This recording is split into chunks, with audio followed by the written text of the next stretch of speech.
Bueno, pues continuamos con Iván Vélez, políticas de fronteras abiertas. Bueno, pues nada, muchas gracias de nuevo. Utilizo el ordenador, no suelo hacerlo nunca, pues que no tenía tinta mi impresora, no sé si es un rasgo de derechas o de izquierdas, pero el caso es que no tenía y no suelo hacerlo, ¿no? Pero bueno, vamos un poco a acometer la tarea encomendada, ¿no? Políticas de fronteras abiertas. Bueno, aquí podríamos casi empezar y concluir con lo que ha dicho Íñigo del chiste del vasco, ¿no? O sea, podríamos decir políticas, poniéndolas en unas interrogaciones desde la perspectiva que adoptamos nosotros y lo que ya se expuso ayer en cuanto a las capas y ramas del poder político, la sociedad política. ¿Políticas de fronteras abiertas? No. Y ya pues nos iríamos a tomar café, pero bueno, habrá que intentar desarrollarlo un poquito más quizá, ¿no?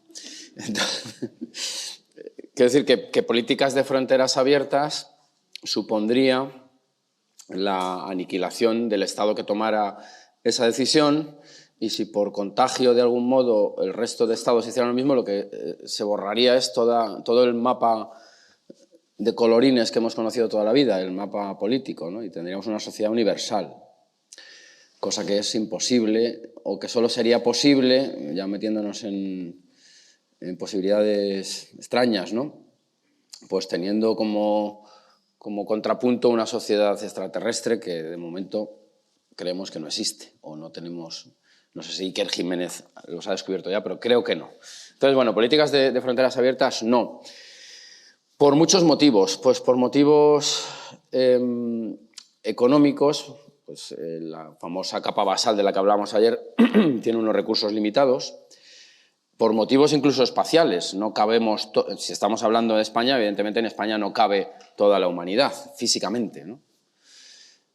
Lo cual además, ya digo, aniquilaría todo el resto de estados, de ser posible, es decir, que es una cosa casi de teoría de conjuntos. Cuando se habla de políticas abiertas en España, yo creo que a lo que estamos apuntando fundamentalmente es lógicamente a la inmigración ilegal, la que tiene que atravesar o no esa especie de membrana que es la frontera, pero me temo, no sé si Paloma me corregirá, que esto va más bien pensando en determinados inmigrantes ilegales, ¿no? Yo creo adivinar que a lo que se refiere Paloma pues es, vamos a decirlo claramente, a la inmigración ilegal islámica, probablemente, ¿no? Probablemente iban por ahí los tiros, ¿no? Sobre todo por los otros puntos, no porque yo sea adivino, ¿no? Bueno, y porque el primer punto que has puesto en el guión es el problema del Islam, ¿no? Y el problema del Islam, pues habría que abrirlo a los problemas del Islam. Es decir, el Islam tiene también una visión dualista del mundo, es la umma y lo que hay fuera, ¿no? La comunidad de creyentes y lo que hay fuera, que seríamos en este caso, creamos o no, pero no creyendo en lo que pone en el único libro que es el Corán, pues los cafres, nosotros seríamos cafres para ellos, ¿no? Los que estamos fuera de su mundo. En el caso de España, además, con el agravante de que estuvimos territorialmente subsumidos en esa parte del mundo, es decir, Al-Ándalus no es, por mucho que se empeñe Teresa Rodríguez y algunos políticos andaluces, no es Andalucía, sino que es pues, la península ibérica, prácticamente, salvo algunos focos norteños ya bien conocidos, pues que resistieron. Y bueno, iríamos un poco también probablemente a la imagen de la piel de leopardo que decíamos ayer, pues la dominación fue, pero no fue de la misma intensidad en todos los sitios de la Hispania romano-visigoda, porque estaban en esa especie ya de hibridación final, ¿no? Claro, el problema del Islam, y lo recordó Bin Laden en su día, con respecto a España, quiero decir, es que es una pérdida. Lo entienden como pérdida y habría que recuperar, es de los pocos, o quizá creo el único territorio en el cual ha retrocedido su avance, ¿verdad? Aunque veremos que hay cierto avance por otra vía precisamente que tiene que ver con la inmigración y con la conversión, ¿no? El problema del Islam también es un problema interno. No es, aunque en estos mapas de los que estamos hablando podríamos establecer la mancha en la cual está implantada mayoritariamente la religión islámica, que no olvidemos que tiene también una dimensión política inequívoca. Me estoy acordando de las conferencias que dieron hace unos años Gustavo Bueno Sánchez y Joaquín Robles relacionadas con la reacción que hubo a los derechos humanos por parte del mundo islámico. Es decir, hay otros derechos que son los del Islam que remiten constantemente y que su compatibilidad con los derechos humanos se establece o es posible en tanto en cuanto sean compatibles con la Sharia. Y esa es la cuestión de las incompatibilidades de estos dos mundos. Porque Islam, además, hasta por la vía etimológica, como es bien sabido, y ya ayer lo comentamos en el turno de preguntas, pues significa sometimiento. La idea que hay de persona pues es muy diferente a la que manejamos nosotros, hasta el punto de llegar a su borrado en el caso de la mujer y las famosas veladuras a la que se le somete, nunca mejor dicho. Un doble sometimiento en este sentido, ¿no? Entonces, el problema del Islam también es su propia unidad interna, como es conocido, una falta de unidad que desde nuestra perspectiva pues es favorable, porque si se ponen de acuerdo la cuestión va a estar mucho más complicada. Eso por hablar mínimamente del primer punto. En cuanto a la alineación de las izquierdas progresistas con el Islam, pues esto tiene que ver también un poco con lo que ha tocado, lo que has puesto hace un rato, Íñigo. Habría que ver qué izquierdas, pero de algún modo, y esto es quizá un comentario un poco de brocha gorda, pero creo que se entenderá, la pérdida del referente clásico que han tenido gran parte de las izquierdas, estoy refiriéndome al proletariado, se ha sustituido en algunos casos por el hombre coranizado. De algún modo el marginado, el menesteroso tampoco valdría, porque el lumpen proletariado no era el agente revolucionario, que esta es una cuestión que se suele olvidar. No es el pobre de solemnidad, por decirlo en términos más clásicos, la herramienta desde la cual se podría hacer la transformación y la toma de las fuerzas productivas y todo eso. No, es un obrero más cualificado, es otro estrato diferente. Pero bueno, de algún modo, sociológicamente, por ejemplo en España, las izquierdas son más receptivas a incorporar individuos coranizados, repetimos, ¿no? También no hay que ocultarlo por un cierto, con diferentes intensidades también, y dependiendo incluso de la época del año, estoy pensando en la Semana Santa y en la adscripción política de muchos costaleros, también pues las izquierdas es bien sabido que son muy anticlericales, o parte de ellas, ¿no? Lo cual no quiere decir que no crean en algo, que es lo que se suele decir. Ayer hablábamos de deístas y teístas, es decir, que la cuestión es mucho más compleja. Y además planea sobre esta situación la famosa pregunta ya clásica de si España ha dejado o no de ser católica. Pues depende de lo que entendamos por católico también, por supuesto. Incluso además, yo ayer esa era un poco mi insinuación, algunas de las vías de salvación, si es que tal cosa pudiera ocurrir, de España vendrían precisamente ligadas a postulados católicos y restauracionistas de un pasado en el cual se hallarían algunas soluciones. Eso ya se ha apuntado y quizás se siga apuntando en algún debate. Pero lo que está claro es que hay más alineación con el Islam desde las izquierdas que desde las derechas.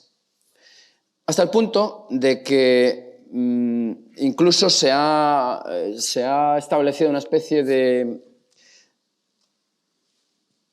núcleo de entendimiento en Córdoba hace unas décadas, ¿no? Cambiando a lo mejor el diálogo o abriendo una alternativa al diálogo cristiano-marxista con el diálogo islamo-marxista, si se quiere, ¿no? Es una especie de paralelismo que viene ligado a figuras como la de Garodí, que en 1987 se implantó en Córdoba con la Fundación de las Tres Culturas, hoy rebautizada, desde 2010, como Fundación Paradigma Córdoba, que de algún modo venía a tener sede en la ciudad que junto con Toledo, desde otra perspectiva, se le ha llamado las tres culturas, ¿no? Toledo, digamos que desde el lado cristiano se habría elogiado el diálogo, bueno, la convivencia, que sería casi cohabitación únicamente entre las tres culturas, pero desde la perspectiva islámica, ese Toledo tolerante habría estado en Córdoba, cosa que es completamente discutible, pero bueno, el mito funciona así. Ya sabemos que no es lo mismo cohabitación que convivencia, aunque las convivencias también pueden ser muy hostiles, ¿verdad? La llegada de Garodí venía precedida también de una serie de conexiones, ya en pleno franquismo, hay que decirlo, con el mundo musulmán. De hecho, la Asociación de Amistad Islamo-Cristiana, que es esa especie de diálogos que tuvieron mucho predicamento en los años 60, se constituye en Madrid el 2 de mayo de 1968, y lo constituye el director del Instituto Egipcio de Estudios Islámicos, Hussein Muniz, y el jesuita Salvador Gómez Nogales, de la Universidad Pontificia de Comillas. En el 74 hay un Congreso Islámico Cristiano, en el 77 hay otro encabezado por el cardenal Tarancón con un título muy revelador, Cristo y Mahoma. Bueno, es decir, que había ya una especie de búsqueda de cierto entendimiento, pero digamos que la cristalización de estos proyectos, a mi juicio, es cuando Garodí, que había sido comunista en su momento, en fin, es un hombre fluctuante en sus creencias, pues llega a Córdoba, y quien le acoge es Julio Anguita, las izquierdas teóricamente definidas en su momento, el así llamado también califa, por algo será, ¿no? He estado buscando alguna entrevista de su mujer, Salma Al-Faruqi, que por cierto ahora está siendo muy beligerante y se puede adivinar en qué sentido respecto a la guerra entre Israel y Hamás y todas estas operaciones, ¿verdad? Pero ella reconstruye cómo se implanta la Fundación Tres Culturas de Garodí en Córdoba. Voy a leer rápidamente cómo lo explica, ¿no? Dice: en el año 87 usted y Garodí vienen a Córdoba por primera vez. ¿Por qué Córdoba? Y dice Salma Al-Faruqi: en 1986 había un proyecto europeo para crear en Andalucía una universidad euroárabe, y Anguita, que era alcalde de Córdoba, quería que la sede fuera aquí. Yo creo que ves al calor de esa visión mítica, ¿no? de la Córdoba califal. Entonces invitó a mi esposo para lograr su apoyo al proyecto. Es decir, es Anguita quien trae a Garodí. Claro, también por esa conexión pretérita comunista, ¿no? Vine con Garodí y Anguita nos invitó a comer en el Parador. Cuando bajamos hacia el Guadalquivir y pasamos por la Calahorra, la Calahorra es una torre que hay al otro lado, enfrente de la mezquita, al otro lado del río, en el extremo opuesto del puente. El otro extremo, según parece, habría sido el muelle de descarga, y por allí llegaron las famosas columnas. Como soy arquitecto, tengo que contar estas cosas, porque yo siempre te preguntas cómo llega todo este material, ¿no? Ese material ese material reutilizado llega, al parecer, según me han contado, llegaría por ese río que en ese momento es navegable, y es cuando se hace todas esas 4 fases de la mezquita, ¿no? Bueno, no me lío más con eso. Entonces dice: cuando bajamos hacia el Guadalquivir y pasamos por la Calahorra, esa torre que digo, por cierto, puente que le llaman romano, pero que no es romano al parecer, ¿eh? Lo digo porque hace poco estuve viendo unos vídeos de Isaac Moreno que recomiendo para también desmitificar todos estos pasados que a veces que interesan que sean de una manera y no de otra. Ese puente no es romano, que le llamen romano, o eso dice él.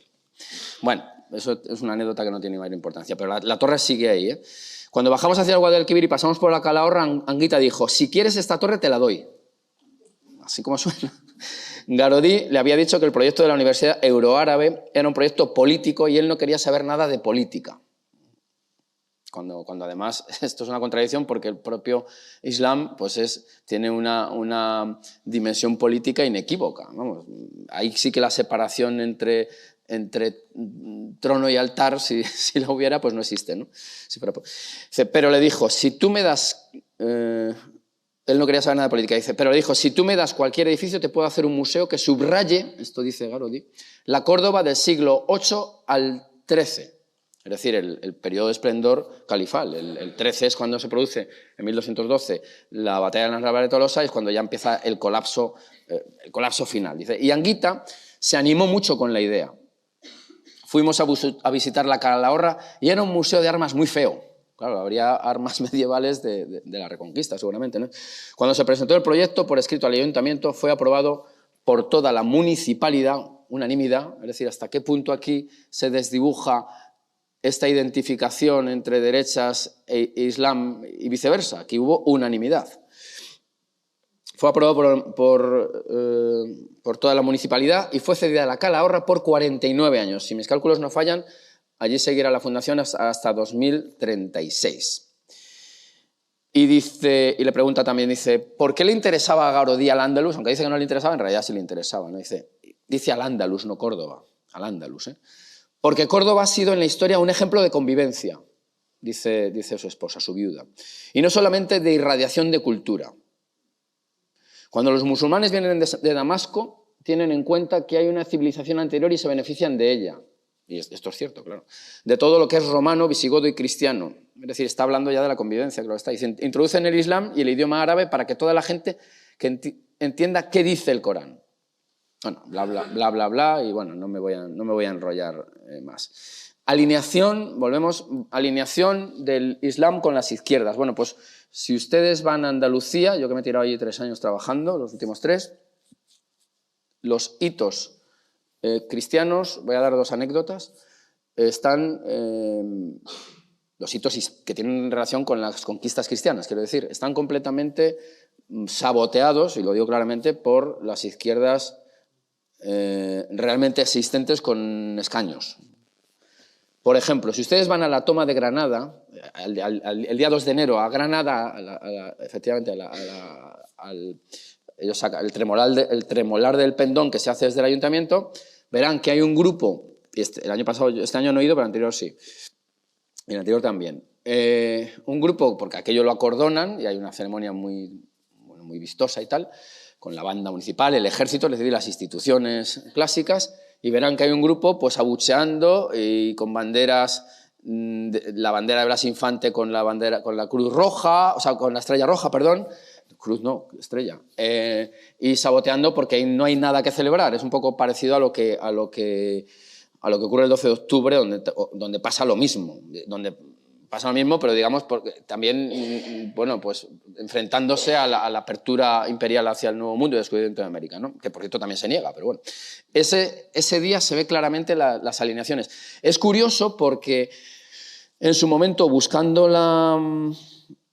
información sobre este tema, si ustedes se meten en YouTube verán que hay un vídeo que en los años de la Segunda República también se hizo el tremolar del pendón, es decir, que no hubo ningún problema.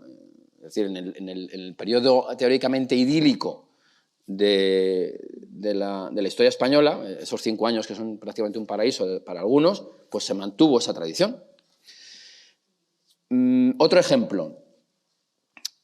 En noviembre se exhibe en la Catedral de Sevilla el cuerpo de Fernando III el Santo, el rey que en gran medida es el que cierra la Reconquista. Él es el que le dice a Alfonso X, ya tienes toda España una conquistada, otra tributada, ¿no? Bueno, pues como anécdota, hace creo que 3 años lo que se hace es que se exhibe el cuerpo momificado, la espada que él llevaba, lobera, se llama esa espada, y luego se hace una procesión por dentro de la catedral en la cual me parece que es no quiero equivocarme, pero bueno, me parece que el alcalde lleva el pendón, o la espada, y el concejal más joven el pendón. Bueno, una de las 2 cosas, no recuerdo ahora bien. Pues hace 3 años el concejal más joven era de Izquierda Unida. Pueden ustedes adivinar el grado de participación que tuvo, 0. Es decir, que hay una especie de negación de la realidad de que Andalucía se configura como la tierra de María Santísima y con una teatralidad aumentada precisamente como dique antimusulmán, para decirlo claramente, ¿no? Bueno, eso por lo que lleva a la bueno, a la alineación, ¿no? De hecho, hace poco también estuve mirando en Twitter, ahora X me parece, y Teresa Rodríguez, me parece, si no me he equivocado, dice, hablando de la islamofobia y andalufobia, porque para estas facciones Andalucía solo es en tanto que muy musulmana, aunque claro, luego ya si empezamos a meter la cuestión del velo o no, empiezan a aparecer grandes contradicciones, que solo salvan, pues, diciendo que el velo es poco menos que un complemento de moda voluntariamente aceptado. Bastante discutible esa interpretación, ¿no? Bueno, pues esta señora dice, llevan siglos enseñando en las escuelas que después de 8 siglos, nuestro alma inmortal cristiana se deslocalizó al norte para reconquistarnos, atención, nuestra alma cristiana se deslocalizó al norte a nosotros, con arroba, nosotros, nosotras, nosotres, nosotros, mismos, en una especie de exorcismo facha, solo posible en las películas de terror y en esa España que se definió unas veces por expulsión, otras por inhumación. Aquí están ya mezclando churras con marinas. La de inhumación entiendo que será también esto de las cunetas, no lo sé. Y otras por exclusión, claro. Y entonces, un poco lo que decía Íñigo, la postura progresista y tolerante es admitir al Islam, pero claro, es un Islam que si tú lo admites, tienes que, claro, para que encaje en tus coordenadas, entonces coordenadas también con ciertas dosis de wokismo, tienes que quitarle muchos elementos que acaban desvirtuando ese Islam. No sé si me entiendes, la contradicción es absoluta, ¿no? Pero bueno, así está el patio, ¿no? Así está Al-Ándalus. Bueno, claro, todo esto es muy gracioso, o tiene cierta gracia, pues haciendo algún chascarrillo que otro. Claro, el problema es cuando Marruecos, el reino de Marruecos, porque todas las sociedades políticas tienen sus mitos, lógicamente, ¿no? Se identifica con el imperio almorávide, y esto ya tiene menos gracia, porque el imperio almorávide no se detuvo en Despeñaperros, ¿no? Fue mucho más arriba, y entonces, cuidado, porque a lo mejor llega hasta Salamanca la ambición del rey de Marruecos. Es decir, si sus planes y programas avanzaran según esa plantilla histórica, pues la deslocalización hay que volverla a efectuar. Esta es la cuestión. Bueno. Por otro lado, hay ciertas compatibilidades mayores y menores entre religiones. Históricamente, el protestantismo parece tener más compatibilidad precisamente por una iglesia muy diferente. Bueno, esto nos llevaría a otros terrenos, pero bueno, vamos a pasar de puntillas por esa situación. Vamos a seguir con el siguiente punto. ¿A qué hora tengo que acabar? 11:30, ¿no? Es que no estoy un poco descolocado con eso. Bueno, problema de la inmigración. El problema de la inmigración se ha planteado ya en todas las charlas, yo creo, ¿no? El problema de la inmigración hay que cuantificarlo y cualificarlo. En cuanto a las cantidades, pues vuelvo a repetir, pues las que soporte una sociedad para mantener la eutaxia, es decir, para mantener el buen orden. Si, por ejemplo, en España, y luego entraremos, somos conscientes de que tenemos un gravísimo problema demográfico, se necesita gente que vendrá de otras sociedades. Lo prudente, volviendo otra vez a los postulados de ayer, es que la frontera, que si las sociedades se asimilan a un cuerpo y sería una especie de piel de esas sociedades, si la frontera existe, esa frontera tiene que ser una especie de filtro y es la parte interna de esa piel la que tiene que decidir lo que entra y lo que no entra. Es decir, establecer unos cauces para ver qué tipo de inmigración es la que deseamos para mantener la sociedad tal y como la tenemos, o más o menos como la tenemos. ¿Y qué cantidad? ¿Qué cualidad y qué cantidad? Es decir, ¿quién puede venir a España a trabajar y a integrarse, por supuesto, y desde luego no se trataría, y yo no voy a dar tampoco ninguna receta, también advierto que yo no vengo aquí a dar ninguna receta, ni el materialismo filosófico se pronuncia ni se deja de pronunciar, esto es una visión completamente errónea, ¿no? Pero lo que está claro es que hay, puesto que somos individuos institucionales, pues hay unas instituciones más compatibles que otras. Pues, por ejemplo, en España la poligamia no se acepta. Pues unos individuos que venían con 4 o 5 esposas, a ver cómo lo encajamos, ¿no? De momento. Y luego, en cuanto a la cantidad, pues lo que decíamos, un número razonable para que la maquinaria productiva, por ejemplo, o sanitaria o de cualquier índole, siga funcionando más o menos bien.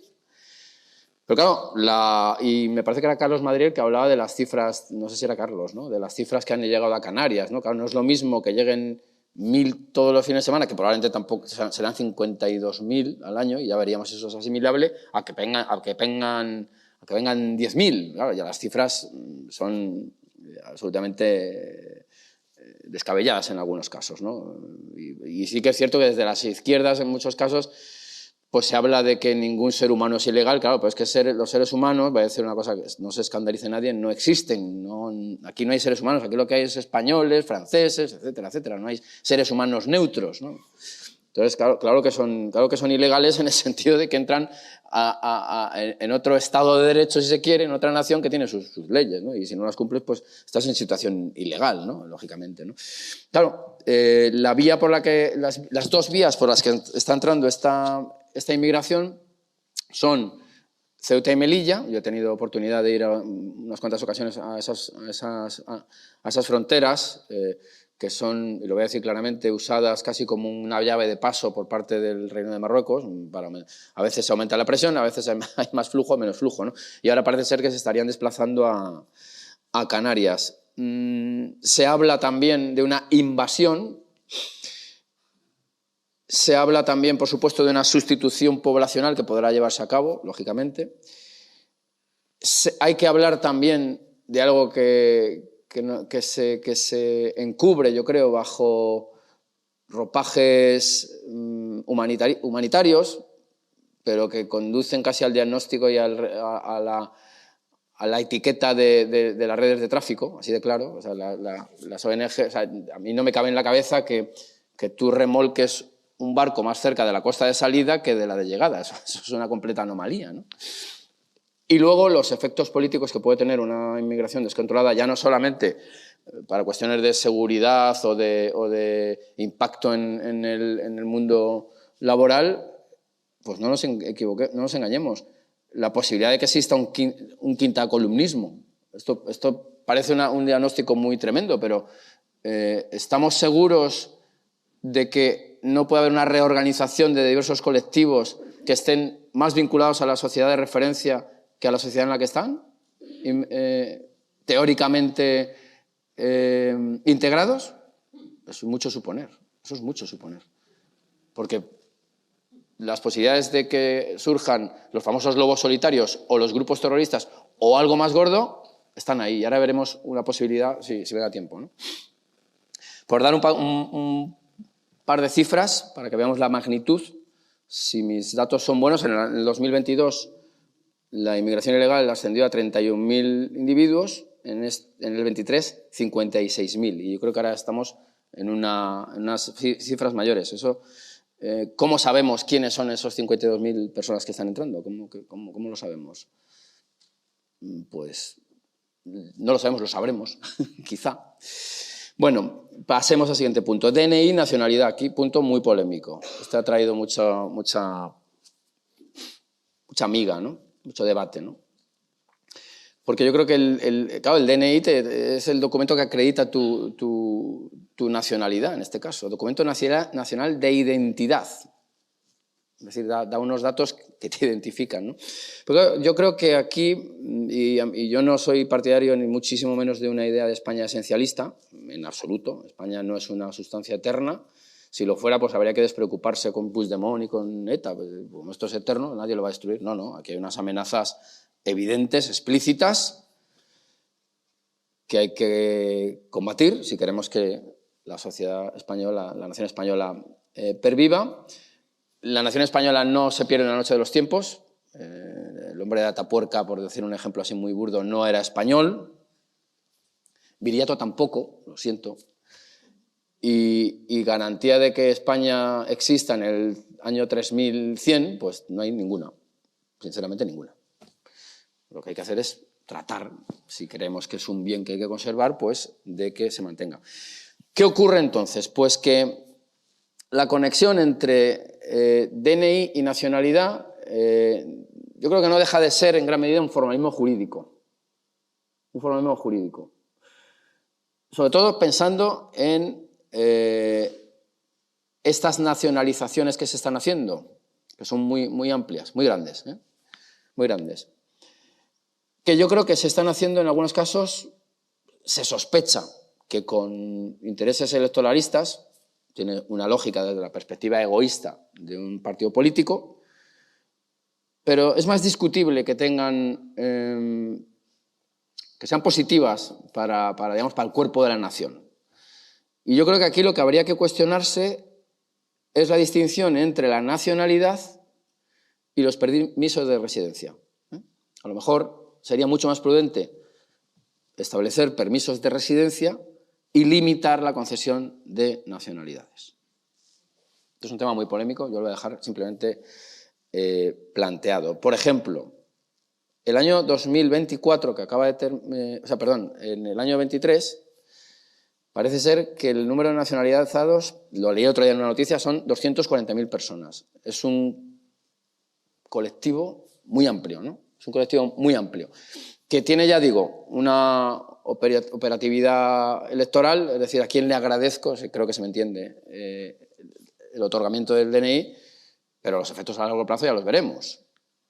Lo estamos viendo ya en sociedades, naciones limítrofes.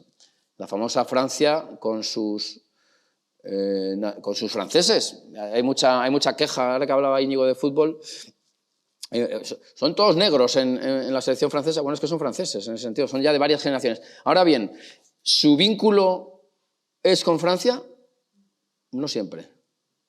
No siempre. Es decir, precisamente los componentes o, digamos, las sociedades de referencia permiten establecer unos vínculos muy fuertes. Y no quiero entrar en casos porque esto ya es bueno, muy prolijo y además siempre se escoge lo que te interesa para tu argumento, pero bueno, no es un caso excepcional las pagas a inmigrantes que se cobran desde otros sitios, en fin, ustedes saben a lo que me estoy refiriendo. Decía que hablaba yo hace un momento del quintacolumnismo. Claro, esto remite a una imagen bélica, o no. Ahora mismo que vamos a tener las elecciones europeas, me parece que en junio, si no me equivoco, ¿no? Por ahí, sea en Alemania, la Alemania, no olvidemos, unificada en los años 90, fíjense, ya ha permitido que se constituya y se va a presentar a las elecciones europeas un partido islamista que dicen que es un satélite de Erdogan. A esto me refería con un quintacolumnismo que no solamente puede ser bélico. Por ejemplo, en la Cataluña, esto se ha dicho muchas veces, la Cataluña que aspira a desgajarse, al robo a llevar a cabo el robo del que hemos hablado estos días, tiene una población musulmana muy potente. Yo he tenido oportunidad voy bastante a Cataluña y he trabajado por allí, pues hay ciudades satélite de Barcelona pues, con una población musulmana muy grande, ¿no? Muy grande. Que desde luego no están por la labor, sí, probablemente acaben hablando catalán, no pasa nada, pero no sé hasta qué punto son compatibles sus modos de vida con los que postulan los próceres del catalanismo, muchos de ellos con una impregnación religiosa potentísima, ¿no? Como es sabido, ¿no? Pero, por ejemplo, Alemania pues, se va a enfrentar a esta realidad. Alemania, que tiene una población turca grandísima, por muchos motivos productivos en gran medida, ¿hasta qué punto este partido va a trabajar por el bien de la nación alemana? Lo veremos. Pero estos son los efectos, es decir, que en este sentido, que nosotros vamos con cierto retraso, al parecer, con respecto a otras naciones, estos son los efectos que estamos viendo. Lo vimos también en un símil futbolístico, cuando jugó el Real Madrid, el Madrid suele ganar las finales, la última Copa de Europa, en París, en el estadio, ¿cómo era? El estadio Saint-Denis, eso. Bueno, ya sabemos todo lo que ocurrió alrededor. No había sido un modelo de integración el de aquella sociedad. Hubo un montón de robos, en fin, muchos disturbios en aquel partido, ¿no? Bueno, en los alrededores, claro. Claro. Y esto además entra en contradicción con el título de esta charla, Fronteras abiertas. Claro, ¿por qué? Porque el Parlamento alemán hace un par de semanas ha dado luz verde, gracias a los votos del Partido Socialdemócrata, que es el padre del PSOE, por cierto, y al Partido Democrático Libre y los Verdes, a las deportaciones masivas. Lo anunció Sol. Así que no descartemos que aquí se anuncie en un futuro próximo, porque siempre los políticos españoles se miran en Europa constantemente, ahí están todas las soluciones. Entonces, quiero decir que allí ya están en una enorme contradicción, porque por un lado va a aparecer un partido turcófilo, si se quiere, y por otro lado, claro, pero turcófilo con alemanes de pleno derecho. Esta es la cuestión. Y por otro lado están viendo, acariciando la idea de las deportaciones masivas, que tienen probablemente mucho que ver, si ustedes se acuerdan, hace, no sé si 4 o 5 años, lo que ocurrió en Navidades con aquellas violaciones que hubo, no sé en qué ciudad alemana, en Hamburgo, ¿verdad? Que la prensa no quería que trascendiera mucho la cosa, porque claro, entra en choque con la idea dominante de la integración y la interculturalidad y multiculturalidad y el enriquecimiento cultural al que nos sometemos, en fin, todo este batiburrillo ideológico, esta papilla ideológica que nos administran, ¿no? Y que algunos tenemos más tolerancia o menos.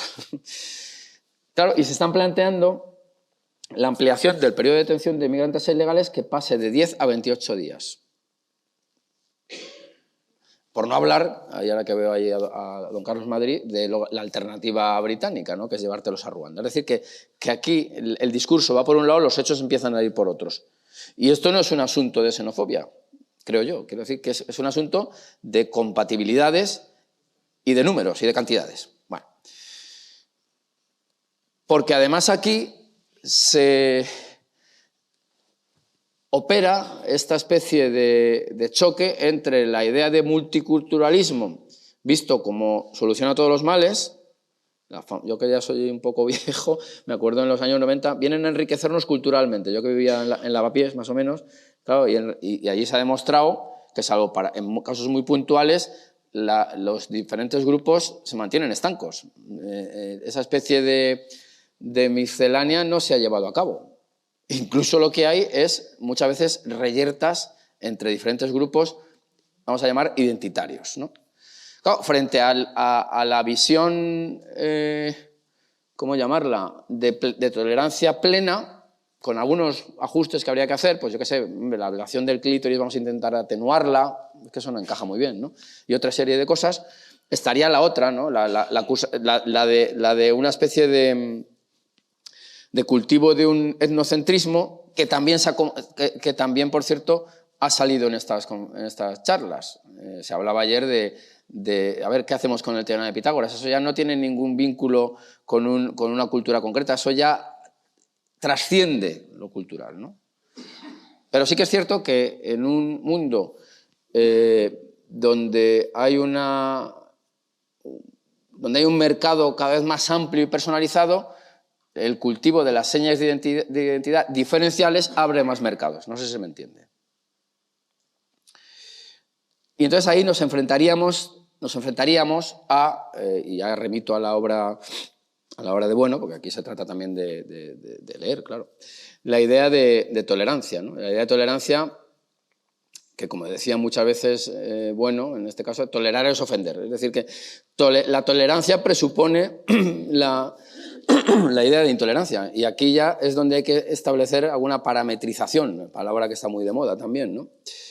Porque, claro, la tolerancia, aunque desde las perspectivas que se acaban de explicar, pues iría escrita al progresismo y, por tanto, a la izquierda, en muchos casos es completamente contradictoria con la idea de democracia, que también iría vinculada a izquierdas y a progresismo. Es decir, no todo se puede tolerar en la democracia. Hay grupos, por hablar ya de los partidos y de las instituciones así ya identificables, algunas de ellas deben ser no toleradas. Yo ayer sugería unas, desde otras perspectivas se sugerirán otras, seguramente, claro. Entonces, la idea de tolerancia, por muy sacralizada que esté, pues es una idea mucho más novedosa de lo que parece. Es una idea que aparece, digamos, siglo XVII en adelante, la idea que conecta con la idea actual y que se despliega en muchos modos, ¿no? De hecho, Bueno tiene una clasificación en tres grupos: tolerancia de primer género, de segundo género y de tercero. La primera sería entre instituciones, es decir, tolerancia entre instituciones políticas, que nos llevaría a la idea del equilibrio entre poderes. Estoy esquematizando, por supuesto, ¿eh? Tolerancia entre un Estado y parte de Estado, que les voy a contar con la situación que tenemos ahora con algunas regiones, si se puede tolerar el avance de determinadas políticas de una parte con respecto al todo, que aniquilaría, por cierto. Tolerancia entre las iglesias, ya la hemos visto, esos ensayos Cristo y Mahoma, esto es una idea muy vieja, y además esto es una idea que hasta cuando cae Constantinopla ya se puso sobre el tablero, ¿no? La obra esta de La paz de la fe de Nicolás de Cusa, pues claro, había una especie de diálogo interreligioso, evidentemente ganaba el cristiano porque era él el que escribía el libro, pero las pugnas que hay entre iglesias dentro de los estados son importantísimas. ¿España ha dejado de ser católica? Esa es una pregunta que hay que responderse. Pues en algunos casos sí, en otros no.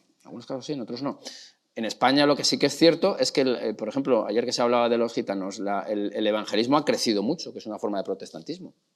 ¿Es compatible una cosa con otra? Veremos cómo acaba.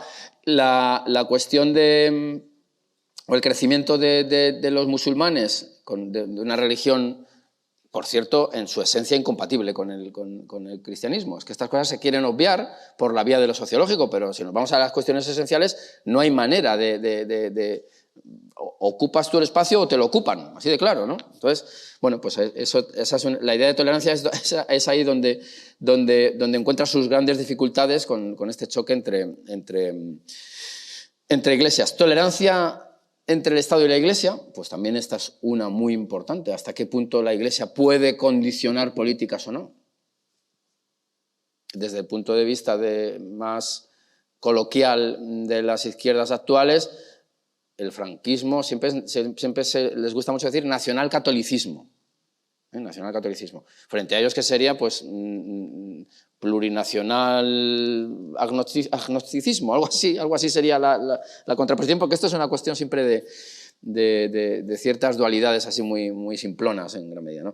Última de las modulaciones: tolerancia del Estado ante instituciones culturales, morales y estéticas. Bueno, ya más o menos las hemos estado aquí comentando constantemente, ¿no? Luego estarían las tolerancias de segundo género, que son las que se establecen entre instituciones e individuos. Pues, por ejemplo, tolerancia del Estado ante sus súbditos o ante sus ciudadanos. Un ejemplo muy clásico. También para ilustrar, para que se entienda bien que ayer yo creo que no se entendía bien, lo de los vectores ascendentes y descendentes. Bueno, pues una tolerancia de este tipo, o intolerancia, en su caso, es la que tenía que ver antes con el servicio militar. El servicio militar era obligatorio, es decir, desde una perspectiva descendente es el Estado el que obligaba a los mozos a ir a la mili, pero existía una réplica. La réplica era la insumisión. Bueno, pues ¿hasta qué punto se pudo tolerar o no? Al final lo que se hizo es salir por una vía paralela y profesionalizar el ejército, con los efectos que se podrían comentar, que ha podido tener sobre la sociedad española, ¿no? Tolerancia de la Iglesia con sus fieles. Bueno, pues aquí el par, digamos, clásico es pues la plena sintonía de un buen católico o la excomunión, así de claro. Incluso luego tolerancias dentro del seno de la Iglesia pues tendrían que ver con procesos reformistas, pues hasta qué punto. Ahora se está viendo algo, ¿no? Parece que en el Vaticano se están replanteando algunas cuestiones. Bueno, pues habría que ver si eso es tolerable desde sus postulados o convierte a la Iglesia Católica en otra cosa muy diferente. Doctores tiene en este caso la Iglesia. Tolerancia de empresa, de padres y de maestros. Bueno, pues aquí estaríamos ante las cuestiones del despido, de la huelga, del sindicalismo, todas estas pugnas que hay habitualmente en el mundo laboral, que no os voy a contar, y familiares y educativos, porque hay muchos maestros y saben muy bien hasta qué punto se puede tolerar al alumno cosas o no. Y luego habría una especie de un tercer género de tolerancia, que sería el que se establece entre individuos. Bueno, pues Aquí, por supuesto, entrarían en juego muchas las cuestiones que ya se han tocado aquí, que serían cuestiones de índole moral. Seguimos, voy a ir ya terminando, creo, con la cuestión del invierno demográfico. Esto es un asunto absolutamente, a mi juicio, central en la situación que vivimos en España actualmente. La falta de sustitución de la nación biológica, es decir, de españoles, es una evidencia. Es una evidencia. Y los efectos pues los vamos a ver bien pronto, porque si alguien mira las pirámides poblacionales, estamos muy cerca del colapso en muchos, o nos acercamos a él, vamos. Pero es que es curioso porque esta semana ha aparecido, esta semana, el día 30, vi un tuit muy interesante, y es que probablemente, según dicen, ¿no?, la fecundidad mundial, no me quiero poner apocalíptico, ya habría descendido por debajo del nivel de reemplazo. Recuerdo que el nivel de reemplazo es de 2,1 hijos por mujer. El 0,1 es casos de muertes, de falta de fecundidad, en fin, problemas que pueden... Pero quiere decir que tener 2 hijos para sustituirnos no es suficiente, hay que tener un 0,1 todavía más, un añadido por cada uno de nosotros, ¿no? Bueno, pues sería un fenómeno, en este caso, casi climático, ¿no? Invierno demográfico sería casi como el cambio climático. O sea, es decir, que estaríamos a nivel mundial llegando al tope y empezaría el decrecimiento. Bueno, pero como nosotros no vivimos en el mundo, sí vivimos en el mundo, pero no somos ciudadanos del mundo, sino españoles, lo importante es lo que nos atañe como sociedad política existente, ¿no? Y ahí los datos son demoledores. Esta sí que es una gráfica, la podríamos haber puesto, no me he dado cuenta. Es una gráfica que me ha pasado Alejandro Macarrón, que lleva la Fundación Renacimiento, que hacen unos estudios muy interesantes, ¿no? Entonces, tengo aquí los datos de nacimientos en España desde 1858. Nos acercamos a los 2 siglos, ¿no? Bueno, pues en el año 1858... en España había una población de 15,6 millones, 15,5 millones de habitantes. Ya sabemos que España siempre ha tenido un problema de población, siempre ha sido bajita, ¿no? Bueno, pues ahí estábamos en unos nacimientos anuales en torno a los 550.000, un poquito más de medio millón de habitantes. En el año 1903, los que nacían en España eran 685.000. Se mantiene más o menos, hay una bajada hasta el año 19 y luego un crecimiento, y justo en la antesala de la guerra civil se mantenía parecido. Estaríamos hablando de 668.000 nacimientos. Por supuesto, luego la gráfica baja en la guerra civil, como es lógico, se recupera, tiene algún pico a principios de los 50, que pudiéramos relacionar, esto habría que cruzar datos, podríamos relacionarlo con el fenómeno de la emigración. Por cierto, yo utilizo todavía emigración e inmigración, no migración. Este es un asunto ya que a mí me desquicia, vamos. Cuando empecé a oírlo, yo pensaba en las grullas y cosas así, pero vamos, migrantes, no, inmigrantes o migrantes, vamos. Porque claro, ahí lo que se quiere anular es las referencias nacionales, estatales. Ciudadanos del mundo que se mueven, no, hombre, se mueven de una nación a otra. Por eso este tipo de charlas, por la existencia de una inmigración legal o ilegal, ¿no? Bueno, luego después, durante el franquismo, desde el año, ya digo, principios de los bueno, pues casi diría desde el plan de estabilización, ahora que caigo, desde el año 59, estaríamos en unas tasas de casi 700.000 nacidos en España al año. Pero atención, año 1976, ahí empieza ya la bajada. Pero es que no se ve, de las primeras filas a lo mejor se verá. Ahí empieza la bajada, es una bajada tremenda, ¿no? Una bajada tremenda. Que nos lleva al año 98, en el cual estaríamos hablando de 350.000 nacidos.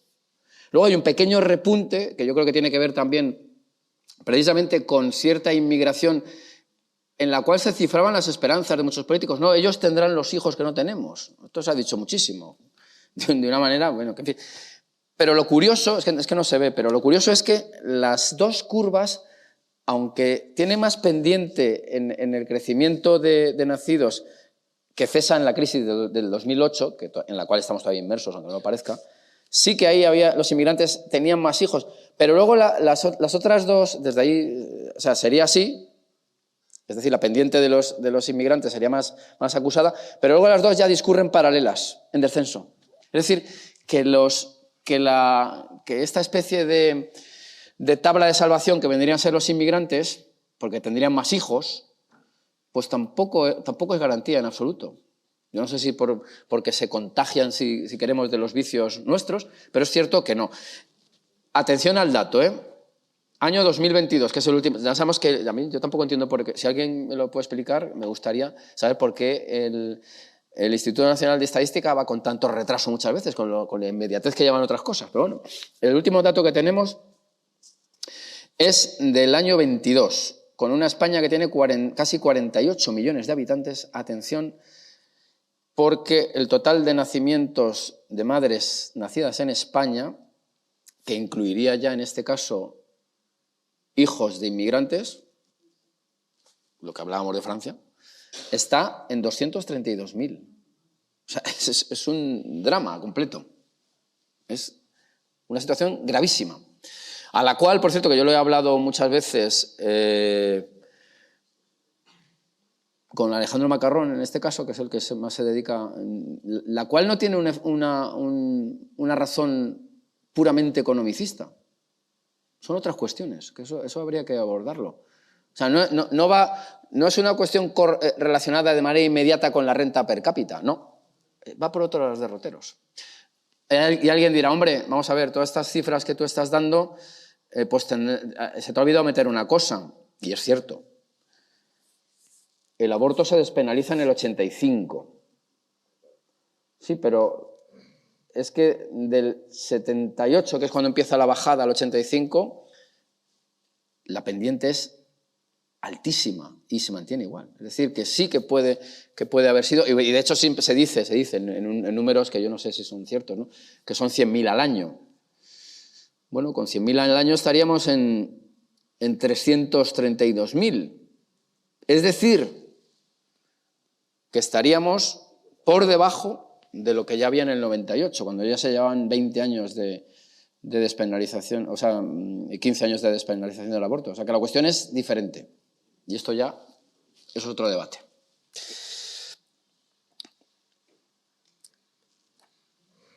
Vamos a volver a conectarlo con el inicio de la charla, y ya lo dejamos porque hay que dejar algo de turno de palabra, ¿no? El tema de los hijos por mujer. Yo decía que la tasa de reposición está en 2,1. Bueno, las españolas tienen un 1,1.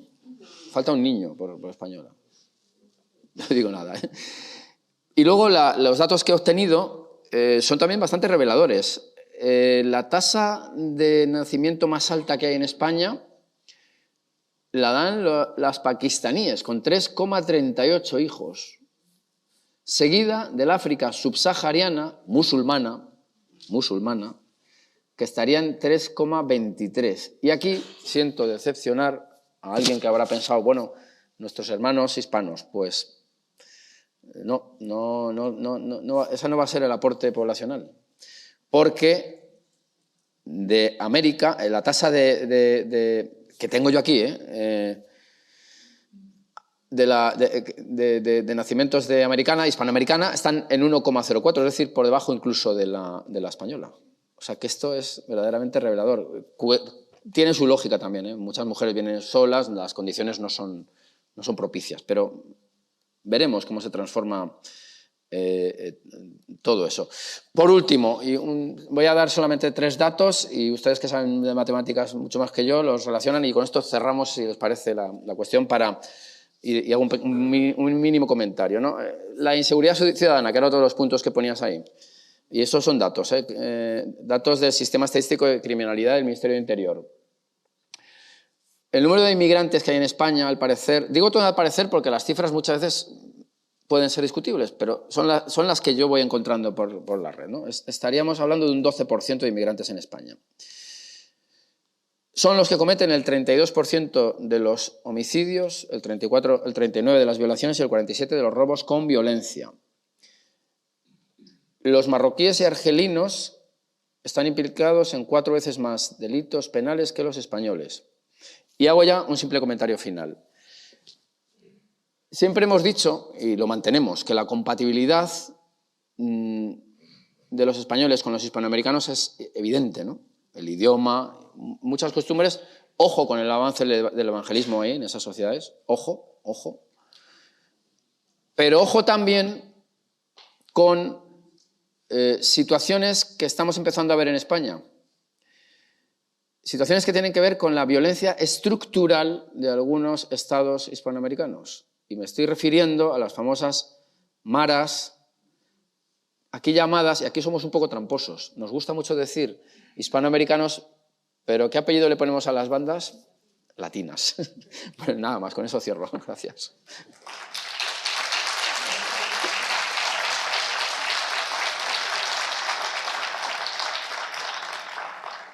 Diez minutos, ¿no? Sí, tenemos 15 minutos. 1, 2, 3. Hola Iván. Mira, simplemente quería una puntualización a lo que has dicho. Sí. No es una corrección, simplemente es una anotación.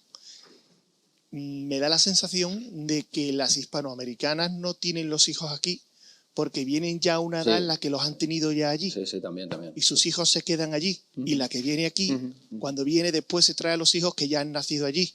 Cierto. Quizás eso explique el por qué las hispanoamericanas no tienen muchos hijos aquí. Nada más. Sí, tienes razón. Tenía que haber hecho ese matiz.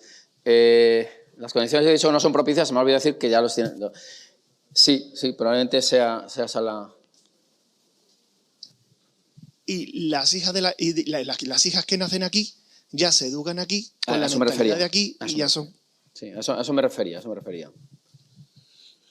Bueno, yo he estudiado un poco este tema últimamente y el factor asociado a la tasa de fecundidad, al número de hijos por mujer más importante e indiscutible es la práctica religiosa.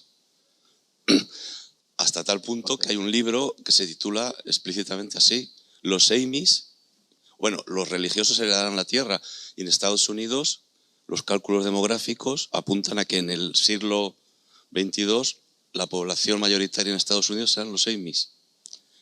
Pero cuidado, práctica religiosa de ciertos grupos, en concreto los judíos ortodoxos en Israel van a ser la población mayoritaria dentro de muy poco tiempo. Y estos estudios en España no tienen en cuenta grupos de este tipo como el Camino Neocatecumenal y el Opus Dei. España será del Camino Neocatecumenal demográficamente y del Opus Dei, pero con tasas de 7, 8 hijos por mujer, como tienen también los Amis y demás. Y efectivamente, todas las demás poblaciones que van abandonando la práctica religiosa y tal, sus tasas son absolutamente... Bueno, el caso más extremo es Corea del Sur. Corea del Sur, que está ya por 0,8 hijos por mujer o tal. Es decir, que en una generación o dos va a desaparecer la población. Que es así, esto va rapidísimo.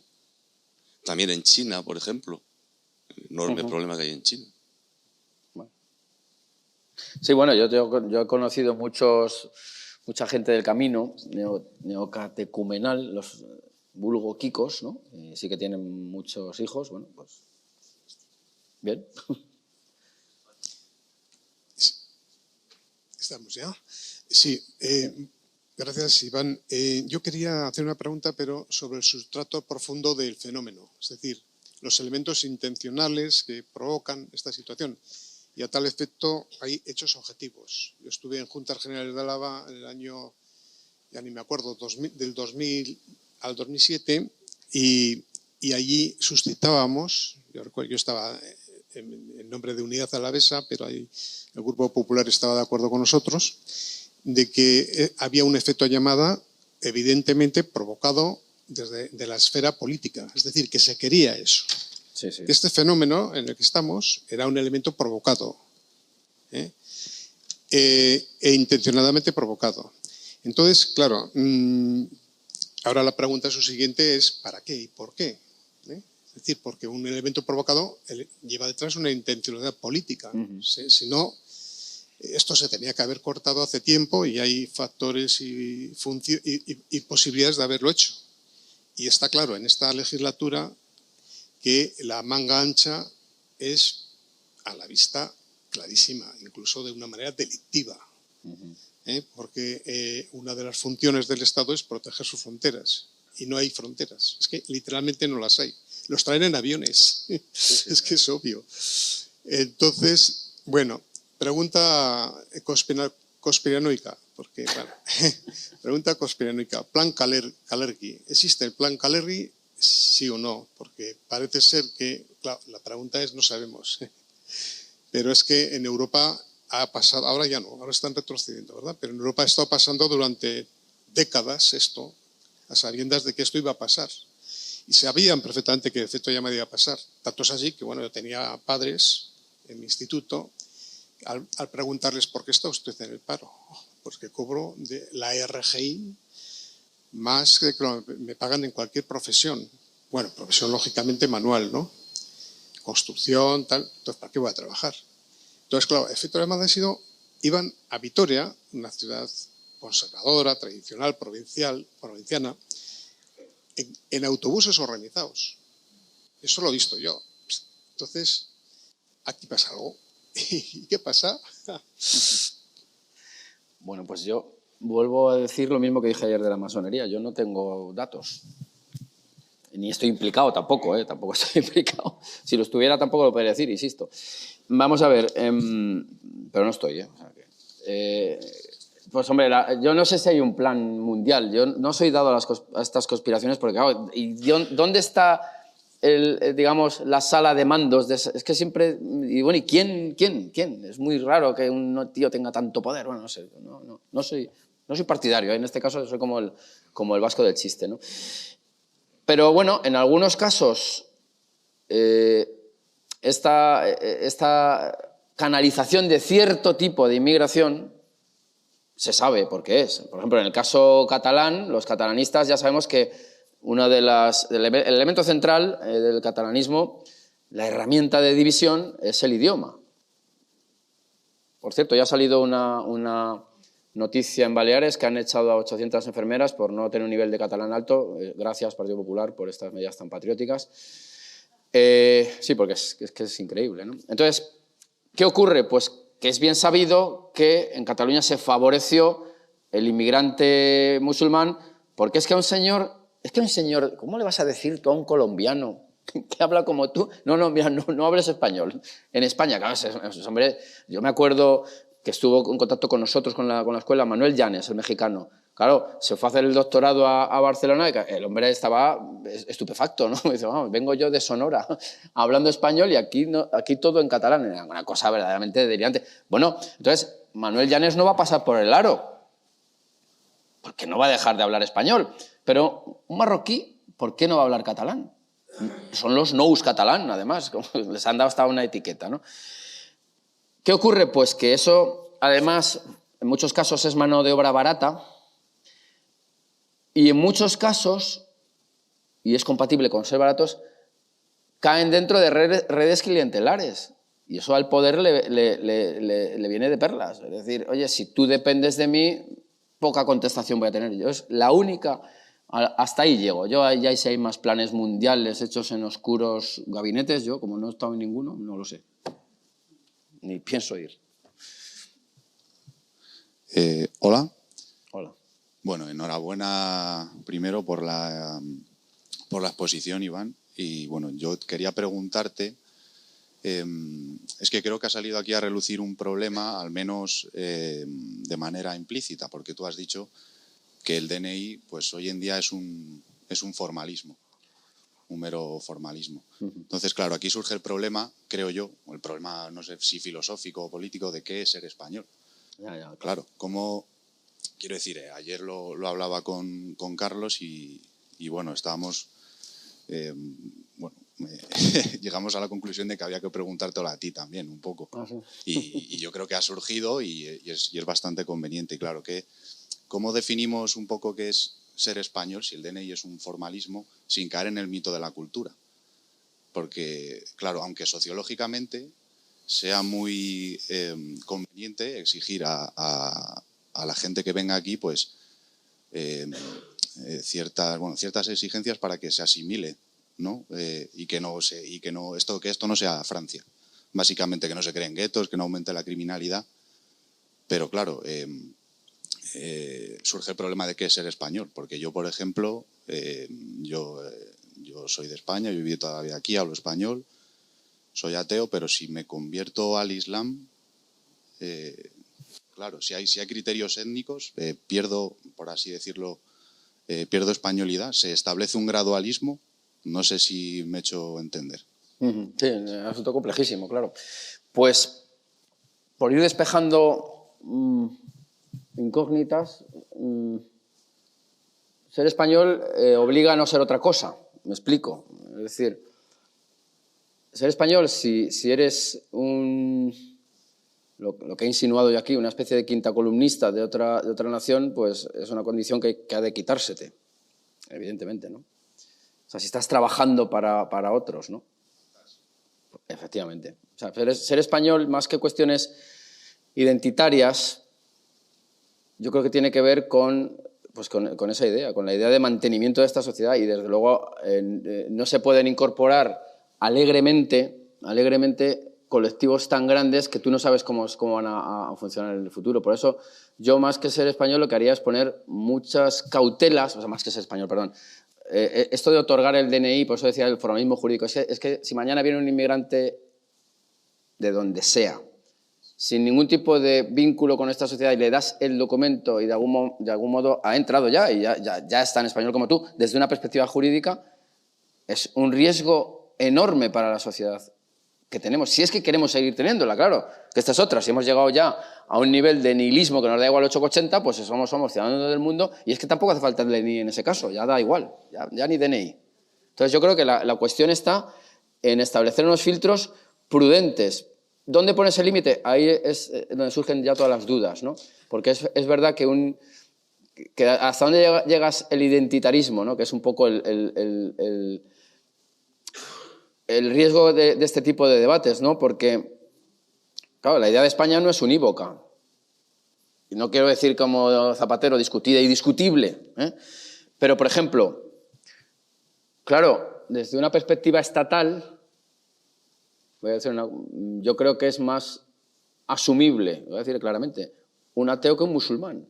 En tanto en cuanto el musulmán pertenece a una comunidad supranacional. Y el ateo, pues bueno, tiene unos cortes con determinadas creencias o no las admite, ¿no? Por ponerte un ejemplo, ¿no? Bueno, sí, claro, yo estoy de acuerdo contigo, pero claro, al final, vamos, no sé si es un poco a la conclusión que quieres llegar tú también.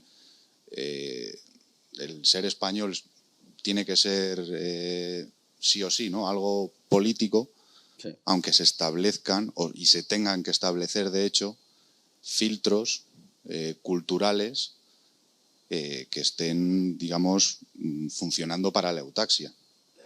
Digamos que esa sería un poco la conjugación, ¿no? Entre el plano cultural y el político, y de ahí se podría sacar, ¿no? Una definición de qué es ser español en función de la eutaxia.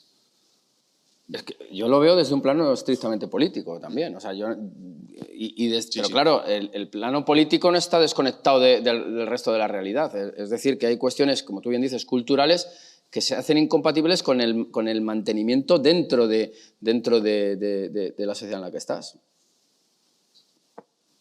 Pues muchas gracias. Hola, Iván. Hola. Mira, una de las cosas que has dicho sobre el tema de la demografía es sobre el asunto de la cantidad de hijos por mujer en función de su arraigo cultural. Es decir, has hablado de las pakistaníes, las que más, y luego los musulmanes, creo, ¿no? Sin embargo, hablamos de la parte, vamos a llamar cristiana, católica en España, que tienen menos hijos. Yo esto, además de la parte que se ha hablado también del asunto de los sudamericanos, ¿no? En España, en este año pasado, según los datos del INE, ha habido más de 100.000 abortos eugenésicos. Eso es muy importante. que se tiene que tener en cuenta.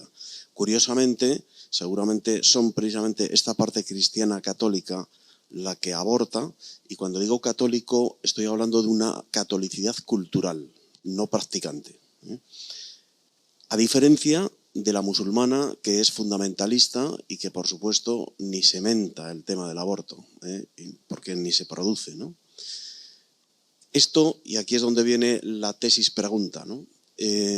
Yo creo que precisamente esa catolicidad cultural está arraigada en nosotros y somos capaces de saltarnos a la torera la vida de un tercero porque tenemos insertada una libertad de conciencia que no tienen precisamente los musulmanes. ¿Esto puede ser así?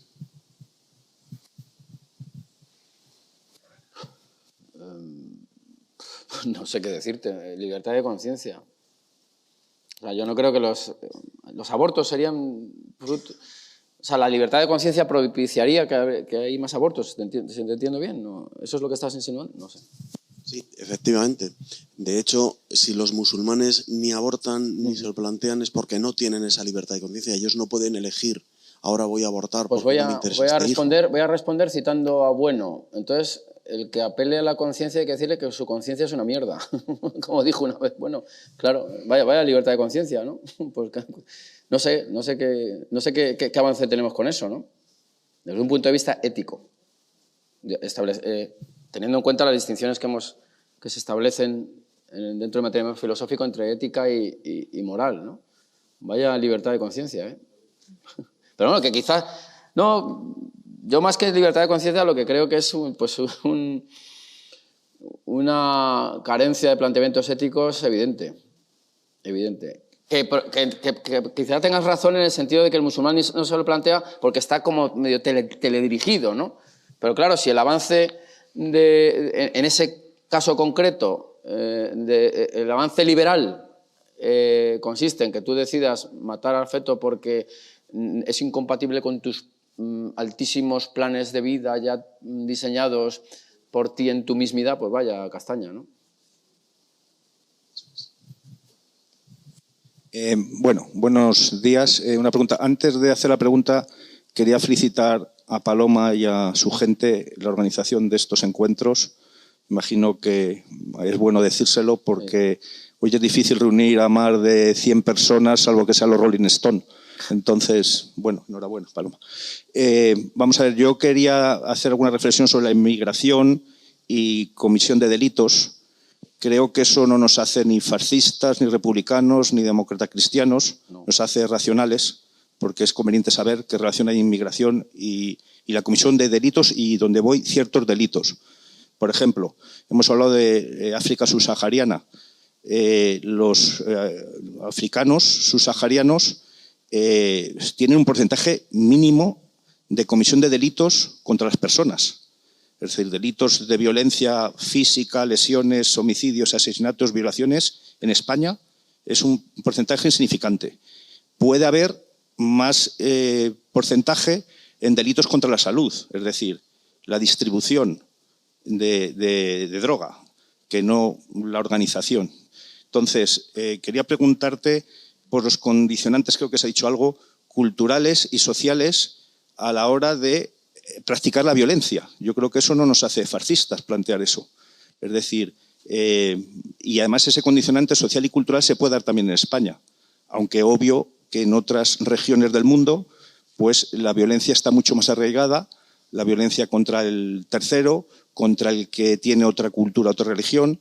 Creo que eso, no sé si es tu opinión esta, es lo que te quería preguntar, coincide. Y luego también lo que he dicho al principio, la relación de inmigración con cierto tipo de delitos, si eso a tu juicio es así como te lo he expuesto. Bueno, yo creo que poner los datos sobre la mesa ni es fascista, ni comunista, ni anarquista. Es decir, son los datos y lo que hay que buscar son las causas. Y ahí es donde está el problema. Y yo no soy ningún especialista, pues no sé por qué unos colectivos se dedican más a la venta de drogas que menos, o unos, pues no sé, hombre, yo por ejemplo creo que en los delitos de tipo sexual entiendo que hay unos grupos más predispuestos a ella precisamente por sus condiciones culturales, educativas, es decir, la idea que tienen de la mujer, ¿no? Como un mero objeto.